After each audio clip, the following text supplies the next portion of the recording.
Abra Barbier standing by here in Cape Town to give us a sense of what is happening on that end as we build up to the opening of Parliament address. Abra, what do you have?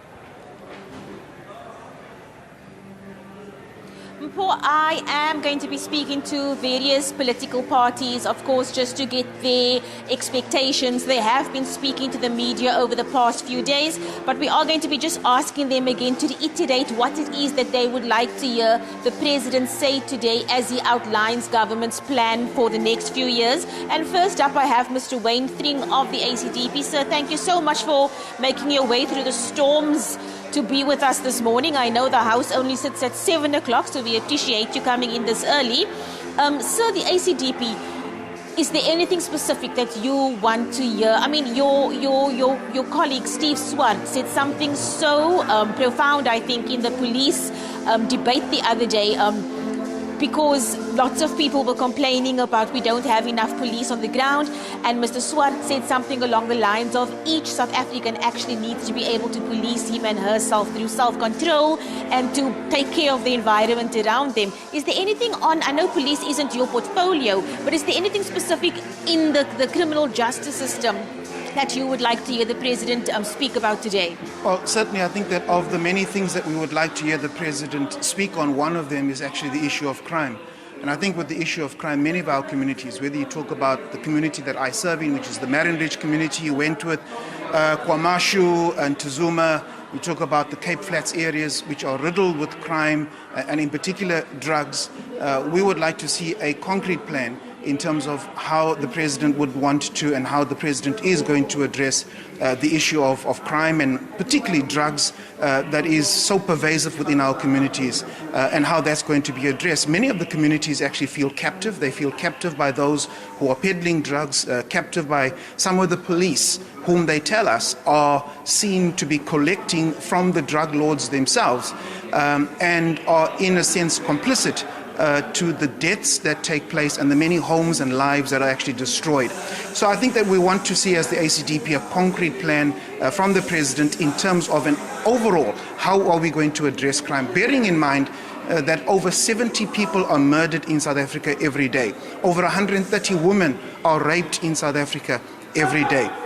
So our crime statistics is not something for us to be smiling about. In fact, we should all be hanging our heads in shame because of the horrendous crime statistics that South Africa actually has. So I think very clearly crime is one of the key aspects that the ACDP would like to see the President address. But I think secondly, and perhaps also just as important, is the aspect of the economy. In our looking at our 2.3 trillion budget that we have, national budget that we have a deficit on that budget of some 300 billion rand. But also bearing in mind that we have a debt to GDP of some 74%. That debt to GDP is over 5 trillion rand. Another 300 billion rand deficit added to the 5 trillion rand. What is being created is generational debt. So South Africa is actually heading for a fiscal crisis. South Africa, the current government has actually over-borrowed, and they are creating what the ACDP calls generational debt for our children and our grandchildren. This is unacceptable. And so we would like to see the President speaks very often about reforms and structural reforms in order to get the economy going. But in the view of the ACDP, that has just been lip service. We would like to see the practical implementation of structural reforms. What structural reform actually says is look at the current policies that government has. Are those policies working? If they are not working, change them, reform them. That is structural reform. And in the view of the ACDP, there are also some of the race-based policies that some of your institutions like Cambridge who have indicated that our race-based policies in South Africa are actually a hindrance to economic growth. And so looking at the challenges that we have, so one is, the second is the economy. So we're looking at crime, we're looking at the economy. And then I think we have a challenge with regards to unemployment. On the score of unemployment, we have some 32% of South Africans, 32.9% of South Africans unemployed, 41% on the expanded definition of unemployment, and we also have 44 up to 50%, depending on whose statistics that you actually believe, of youth unemployment. is completely unacceptable. We have one of the highest unemployment rates in the world, with the highest Gini coefficient, inequality rate, also in the world. And so when it comes to structural reform and reform-based policies, the ACDP would like to see some concrete ideas on what the President is going to do in terms of these structural reforms. I think in addition, we are also seeing, we've been busy with our debates within the committees, and almost every committee is complaining about budget cuts. And budget cuts also now speak to, and the budget cuts are because of South Africa's over-borrowing and this deficit that we have and the debt to GDP of over 5 trillion. And now we are paying the price for the ANC's over-borrowing, and budget cuts and austerity measures are being put in place. So this is going to impact service delivery, and it's going to be interesting to see what the President is going to do in terms of the Cabinet to overcome the challenges that we have with regards to austerity measures. Mr. Wayne Thing of the ACDP, thank you so much for speaking with us. Thank you for your time. I'm now going to be speaking with the ANC Chief Whip, Mr. Mdumiseni Ntuli. Sir, can I ask you to join me over here, please?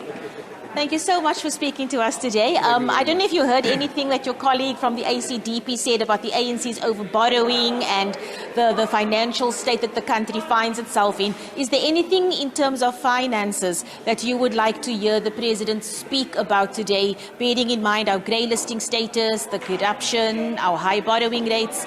Is there anything along those lines that you think he should be putting on the table just to give South Africans some calm when it comes to the state of the economy in the country? Well, thank you very much. Good morning to you and good morning to the viewers at home. I think even before I come to that question, it's an important day today, which is Nelson Mandela International Day. And I want to join the millions of our people around the country and the world to pay tribute to that outstanding son of our country, a preeminent leader, the founding father of our young democracy, President Nelson Mandela, for the contribution that he and his generations have done to bring about the democratic dispensation that we enjoy today. And surely there's no doubt in our minds as the African National Congress that that democracy has come with its own new set of challenges which we have to respond to. One of those challenges which we outline in the manifesto of the ANC is that we've got to find a way to put South Africa back at work because of the state of our economy, which for some time over the past almost a decade has not been in good shape in a way that allowed the absorption of the new entrants into the economy, and let alone in ensuring that the economy grows in order to overcome the legacy that we are contending with of colonialism and apartheid. So we would expect the President today, among other things, to reflect on the programmatical areas which are going to be led by the ANC-led national government to respond first and foremost to the urgent task of rebuilding our economy. Because you can't do anything and succeed in this country and elsewhere in the world unless you have a capacity to rebuild, reposition your economy in such a way that it allows you to generate the resources that are required to overcome the challenges that we're facing today. Sir, I think we've heard a lot about programs and plans and policies, but I think what South Africans are looking for is action. Is that something that we can start looking forward to with the GNU? Look, I'm quite certain that the outcomes of the elections on the 29th of May have communicated a particular message about what the South Africans are feeling about the way in which their own government has been working over time. And I suppose that even those that may have been caught up in their level of complacence would have understood that these elections are conveying a particular message about the need to work in a way that one can say, if I were to use the words of President Thabo Mbeki, business unusual. We have got to take a different approach in terms of how we're going to do or approach this whole task of governance in the current dispensation. And I think for us in the ANC, it's even more important that there is a turnaround, not just in terms of the policy orientation, even on the quality of leadership that government exercises in society. We don't want to see what we've been condemned to, where departments will have a difficulty to spend their own budget, up to a point where by the end of a financial year you've got a department that has not finished its own budget, while you are faced with major challenges on the ground.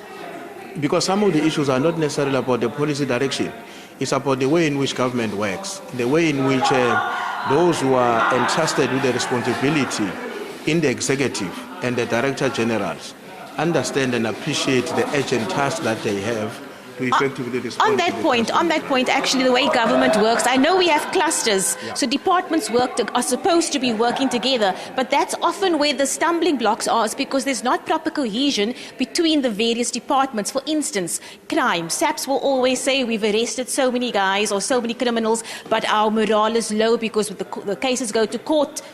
The next day the guys are out. So there's like a lot of talk about there's not cohesion. And obviously that's where Parliament comes in. You have to help departments find each other. Is that something you think you're going to be focusing on as well? It's going to be very central to our work. As on my other role as the head of election in the ANC, one of the problems that we've had to contend with leading to the elections was a lack of coordination at a vertical and horizontal level within government.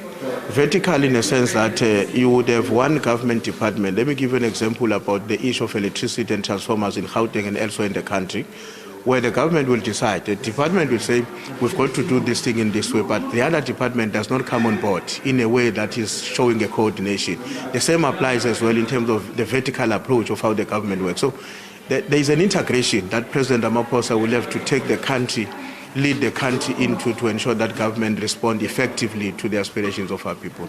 Chief Whip, thank you so much for your time. I'll catch up with you later on after the President's speech. Well, that was the Chief Whip of the ANC, Mr. Ntuli, of course, speaking about cohesion between departments and that between various government departments. And that, of course, is something that is going to be key going forward in terms of how the GNU actually implements the various policies that the President will be speaking about today. I'm going back to you in the studio now, I think.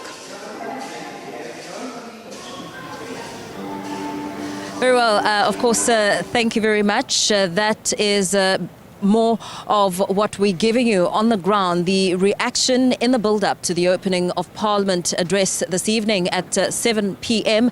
And a lot has been said around some of the expectations on concrete ideas on structural reforms, a lot said about service delivery and the residents and community members, South Africans, pinning their hopes on the outcome and the effectiveness of the opening of Parliament address.